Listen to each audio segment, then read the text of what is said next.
This is Gabriel Gonzalez for Cageside Press here with former Bellator, UFC lightweight champion. Now he's going to try to conquer one, the underground king, Eddie Alvarez.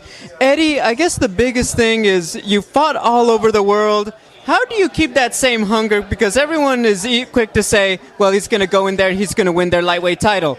How do you stay hungry this many years in the game to get after it one more time in one more company?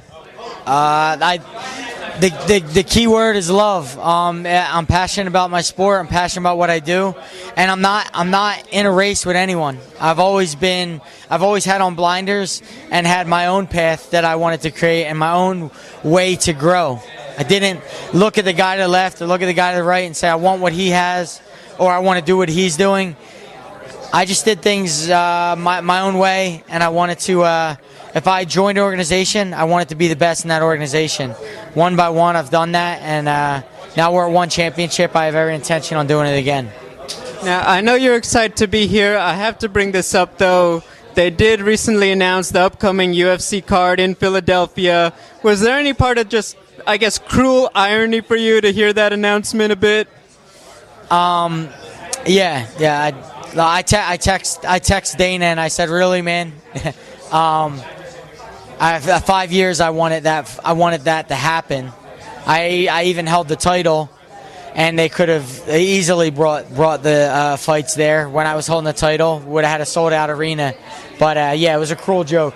I'm not happy about it, but what's even better is that where I made my name.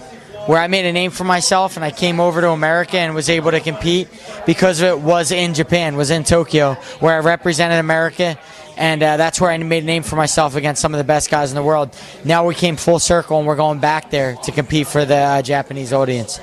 Before I move on real quick, did he text you anything back? Yeah. He just said, hey, we really wanted you, and we tried our best and whatnot. But look, we have a fine relationship. It's a business relationship, but cruel joke. But no big deal. No sweat off my back. Now go here.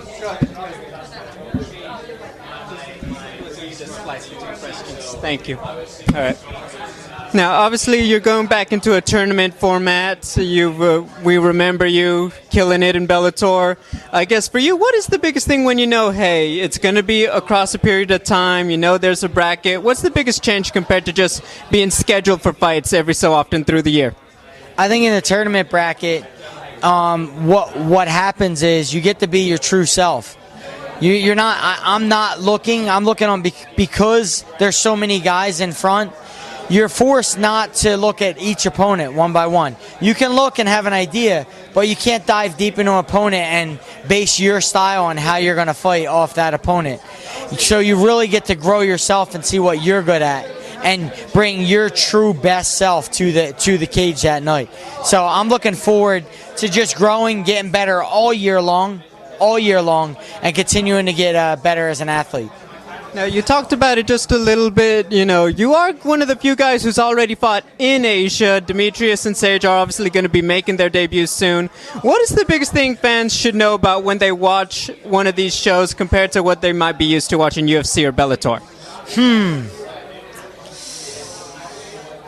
It's going to be, especially in Tokyo, the live crowd is going to be a little bit like a golf crowd. They love the sport so much, they're almost completely silent. You can hear the fighters breathing. So it's not like an American crowd where you're yelling and screaming and you can barely hear what's going on. You're going to hear the stomps of the mat. You're going to hear the breath of the fighters. You're going to hear the punches. It's a lot different atmosphere in Tokyo where there's an appreciation of the fans where they're almost completely silent while the fight's going on. So it's going to make for a unique viewing experience for sure. Well, Eddie, we're looking forward to that one. Thank you for your time and best of luck out there.